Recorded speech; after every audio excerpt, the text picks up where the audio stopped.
Hey, I just learned something new. Did you know that cats often don't drink enough water? They need to stay hydrated to ensure proper urinary tract and kidney function to avoid common issues like UTIs and kidney disease. So Whole Life Pet created Bistro Bowls freeze-dried hydrating snacks as an innovative way to solve this common hydration problem while also supporting whole body health. So visit wholelifepet.com/podcast and use promo code CALM to get 25% off your first order. All you have to do is add water to create an instant, flavorful, nutritious broth in seconds. No mess, no waste, nothing artificial. So visit wholelifepet.com/podcast and use promo code CALM to get 25% off your first order. Plus, you'll receive free shipping if your order is over $50. Again, that's wholelifepet.com/podcast with promo code CALM to get 25% off your first order. So you have a child who gets moody and then disrespectful, and you tell her that that attitude is not tolerated in your home, but she keeps coming at you, and you try staying calm, but eventually everybody ends up yelling, you impose consequences, and the relationship gets strained. And then your child blames you for her attitude. How can you stop this vicious cycle? That is what we're going to discuss on today's episode of the Calm Parenting Podcast. So welcome, this is Kirk Martin. You can find us at celebratecalm.com. If you need help, reach out to our formerly Moody Defiant son, Casey, C-A-S-E-Y, at celebratecalm.com and tell us about your family. What are the ages of the kids? What are you struggling with most? We get together as a family. We discuss it. We reply back to you personally and usually very quickly with some concrete recommendations. Why? Because that's what we do. So this good mom and dad who emailed us about this situation were very descriptive of what happens in their home.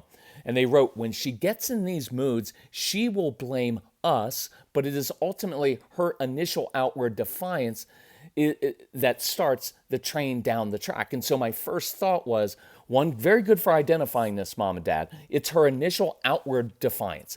And we're going to learn how to get to the root of the defiance, because if you always react to outward behavior, whether that's lying, stealing, defiance, you're going to miss it almost every time. You're going to give a consequence for an outward behavior. Doesn't work. And they wrote it's what starts the train down the track. And my first thought was, you have to divert the track because your child never will. That is your job. And do not stand in front of the steaming locomotive, because I picture this as parents. I used to do this all the time. You know, like in traditional, like in bullfighting, the bull's charging and the matador has the red cape. Well, if he wants to live, he holds the red cape to the side of him. But as parents, I used to just hold the red cape in front of me as a bullseye, like, come on, Casey, just charge at me because I'm the authority figure and I'm going to charge right back at you. And I just always say this, I will put $1,000 on your 7-year-old. Your 7-year-old's going to own you. These kids are persistent. And man, once they get something in their heads, they just go for it. And so I want to teach you a little strategy, a trick for how you can avoid getting run over by this locomotive. And at the end of the email, they said, how can we best end this behavior? And you know, I'm excited about doing this podcast because I like the approach that we take to this. I think works so much better because it's not just about, well, we just need to change this behavior, because it's not really the behavior that I'm after that I want to change. I want to teach kids how to actually control their own behavior, how they can actually change their own moods, how they can be responsible for themselves. So I want to get it, I really want to shift us out of this thing of like, what strategy do we use to get our child to stop doing X? It's not my goal right now. And on this podcast, I'm not even going to go through some of the other things that I would do with the moods, because my focus is you change your response. So let's reset the scene and how we handle it, because I really want to show you a different way. So here's what I responded to the parents. Number one, your daughter is 11. Look, it doesn't matter if you're dealing with, if you have a son, if you have a daughter, if they're 4 or they're 9 or they're 11 or 17. It doesn't matter. It's the same process. So you're dealing with a naturally strong-willed child who has this, look, our kids have this narrow margin for error in how things go in their lives, right? They're like, they're usually very tightly wound kids, right? And they have a vision of how they want things to go. And then when inevitably doesn't work out that way, they get really frustrated. And then they lash out. And they will often blame you for something going wrong that you had nothing to do with, right? They're just like, you made that go wrong. You're like, I wasn't even in the room. I didn't even know what you were doing. That's very natural.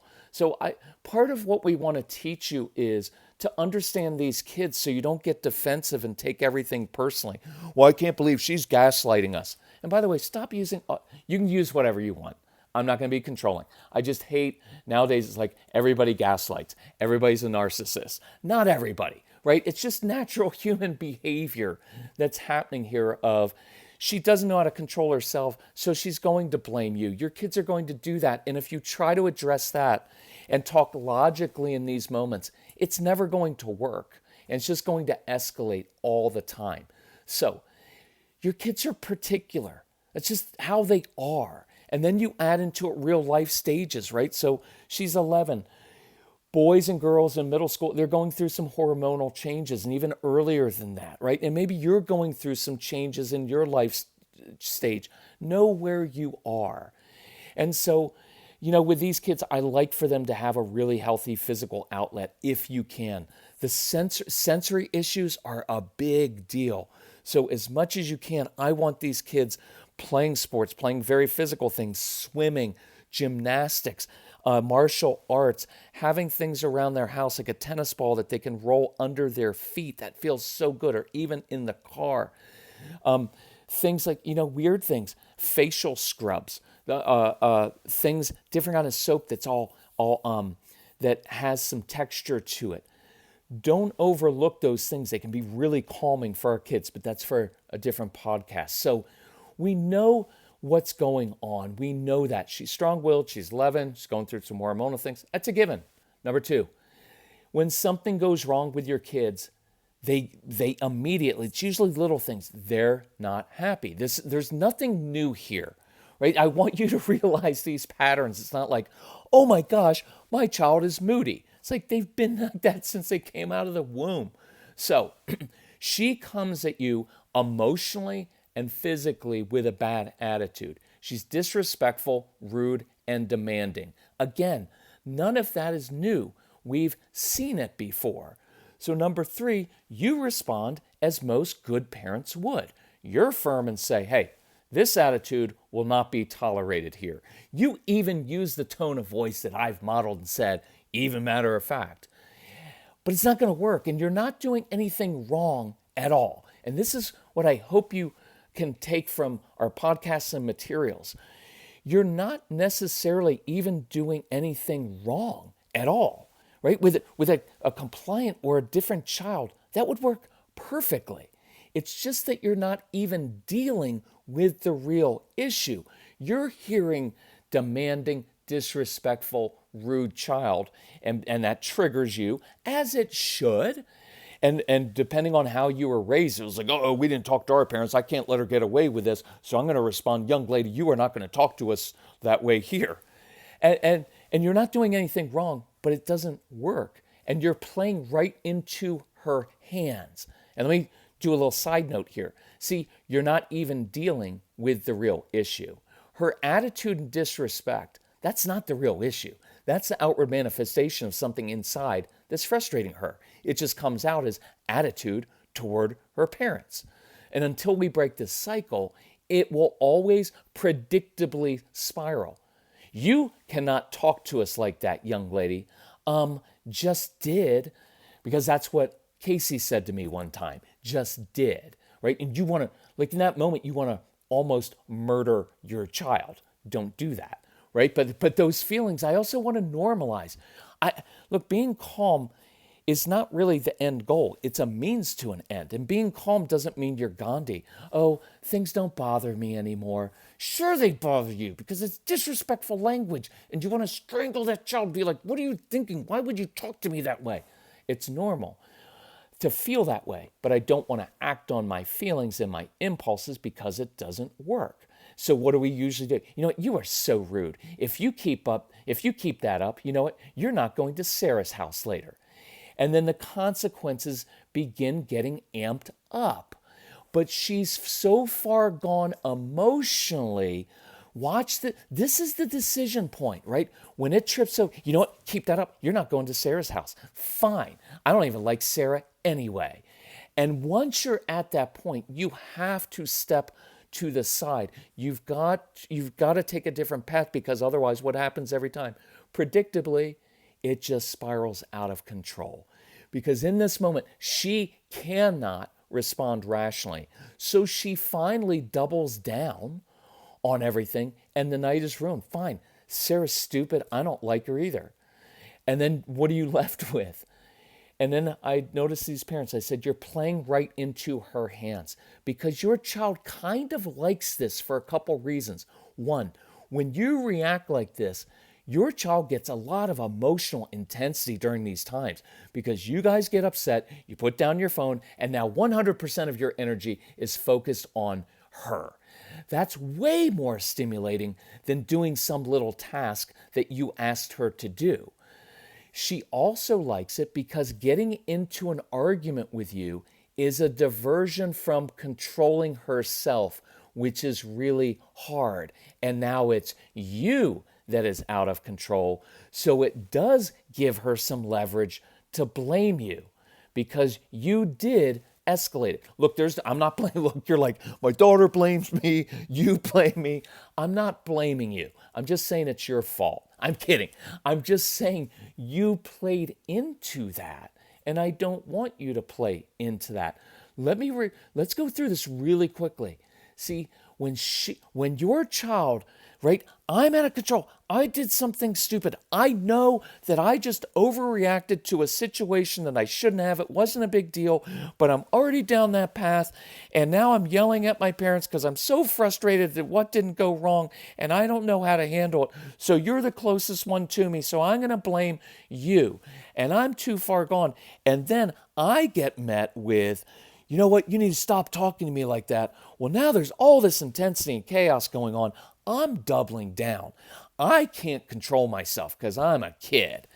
And so here's what the next best thing is for me right now is I'm just going to double down, because I know my mom or dad or both, they're going to get out of control. So watch what I just did. Now it's no longer about my behavior, mom and dad. It's about yours, because you're the grown-ups. At least I'm a kid. You're a grown-up. You're out of control. And now you're yelling at me. Now I can use that as leverage to blame you. So does that make sense? It's really interesting. And again, it's not that you're doing something wrong. It's just that it doesn't work with a strong-willed child. Is why I encourage, implore, plead with you. If you have our programs, go through the program on stopping power struggles with a strong-willed child so you can understand this on a deep level. It's part of the Calm Parenting package. Just get it.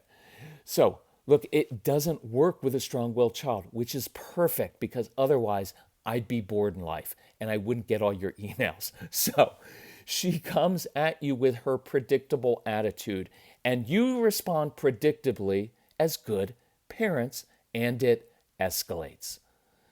Want to know how we got our son to be healthy? We modeled it for him. Lecturing doesn't work, but every morning Casey saw me start my day with AG1, and now he does the same.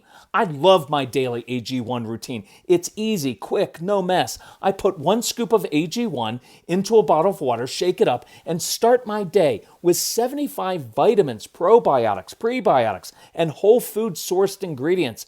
Check out a special offer at drinkag1.com/calm. Look, when I drink my AG1, I feel like I have more energy, better mental clarity, and AG1 supports my gut and immune health. I feel great.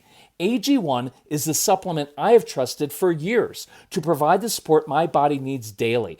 That's why I am excited to welcome AG1 as a new partner. If you want to take ownership of your health, it starts with AG1. Try AG1 and get a free 1-year supply of vitamin D3 and K2 and 5 free AG1 travel packs with your first purchase exclusively at drinkag1.com/calm. That's drinkag1.com/calm. Check it out. Number 4. So, what I want you to do in these situations is to slow down. Calm yourself inside, not her, just yourself. And instead of confronting this oncoming train, you sidestep. I want you to learn to step to the side, and then you approach your child from a different angle. Even physically, you move to a different place in the kitchen, right? A different angle emotionally. For the guys who are listening, think about this. If you're, or women who like football, you're a quarterback, you go back to pass. There are these huge men running at you to tackle you very hard. Now, you're not going to stand there in their way. A good quarterback learns to slide up into the pocket. He creates a different angle toward his opposition. So if that analogy works for you, I'm really happy because I like football and I like that analogy.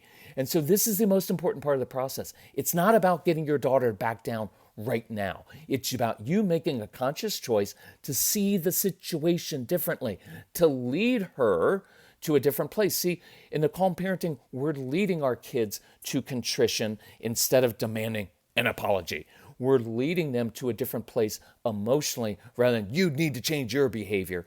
And so then we can attack the issue. We can approach this on a deeper level. Here's the really, really good news.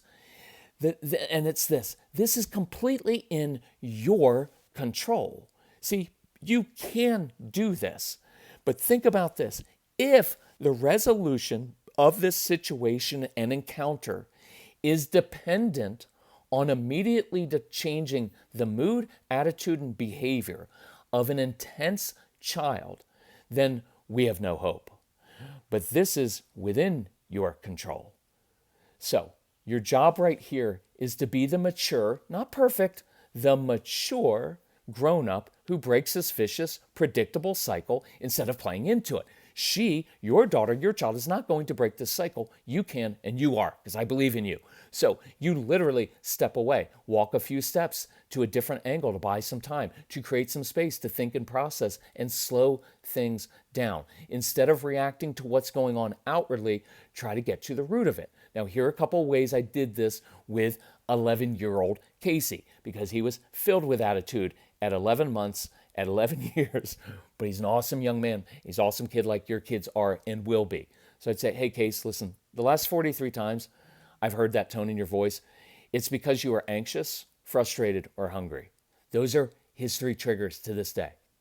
Look, you know, talking to me like that only leads to you losing stuff. So if you want instead, why don't you grab some chips, I'll grab the salsa, and I'll be happy to listen to you and figure out what's going on. I'll be glad to help you. Sometimes I would say, I just remembered. I need to run to the store and pick up something. Hey, why don't you come along? We'll figure this out. Look, I'm going to go to the bathroom. Meet you in the car in 5. So the tone is very even. And matter of fact, as you've heard me say, I'm not trying to shut him down in this situation. I'm also not being too sweet. Remember, oh, honey, when you talk to me like that, don't do the sweet talk, right? I'm just reading the situation. I'm providing clarity. Hey, I've seen this before. I've been around. I've got some wisdom to know what's going on. And so I know these are your triggers. So here are some different options. So I'm not trying to change him and I'm trying to fix him right now. Hey, cut that out or else. I'm providing clarity. I've reminded him concisely, short and sweet, without a lot of energy. Hey, this isn't going to work. My tone just goes to, it's just not going to work. You're going to lose your stuff. It's not going to work.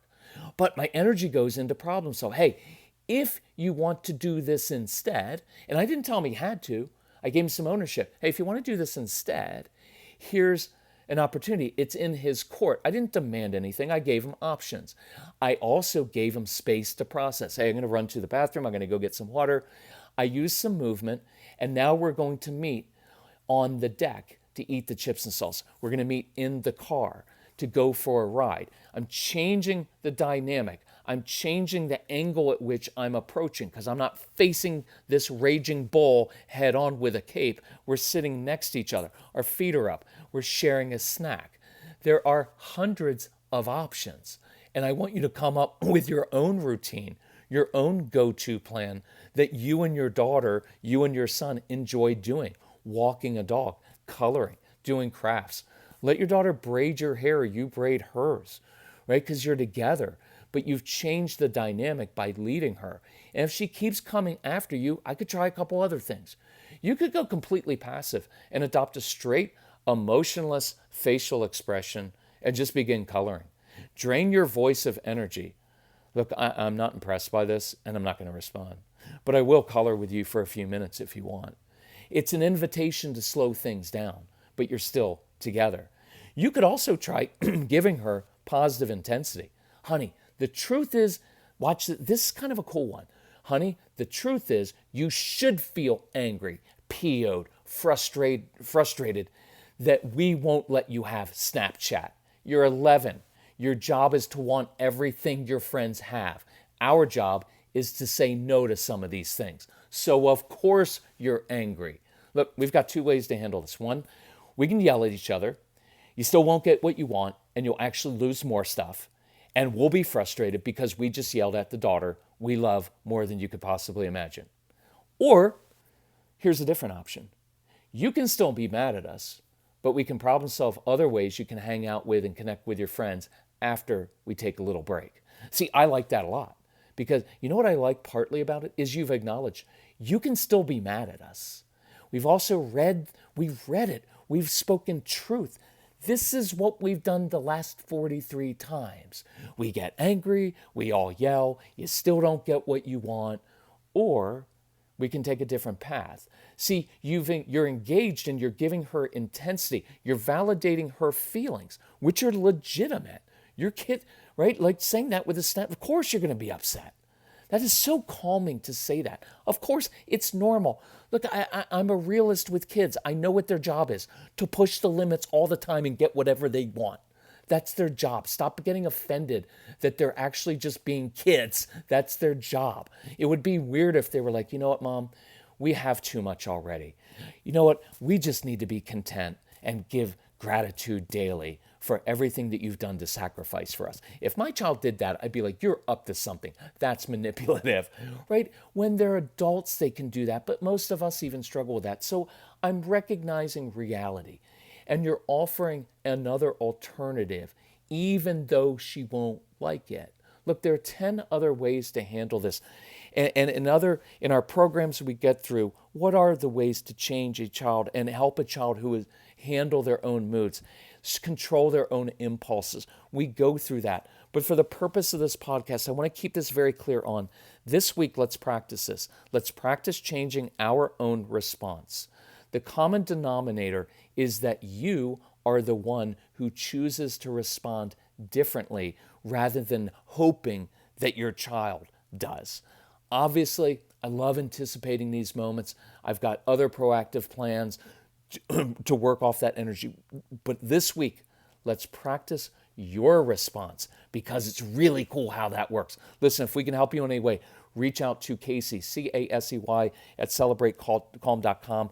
Tell us about your family. What do you need? If you need help with our programs, I want you to listen because it will change your family. Let your kids listen. In fact, there's a program called Straight Talk for Kids that Casey recorded specifically for kids to listen to. He teaches kids how to control their emotions and impulses, and from a kid to another kid, so they actually listen. It's in the Calm Parenting Podcast or the Get Everything package. If you need help financially, ask Casey and we'll help you. Hey, we love you all. We appreciate how hard you work at this. We appreciate you sharing this podcast with other parents. And if we can help you, just let us know. Bye-bye.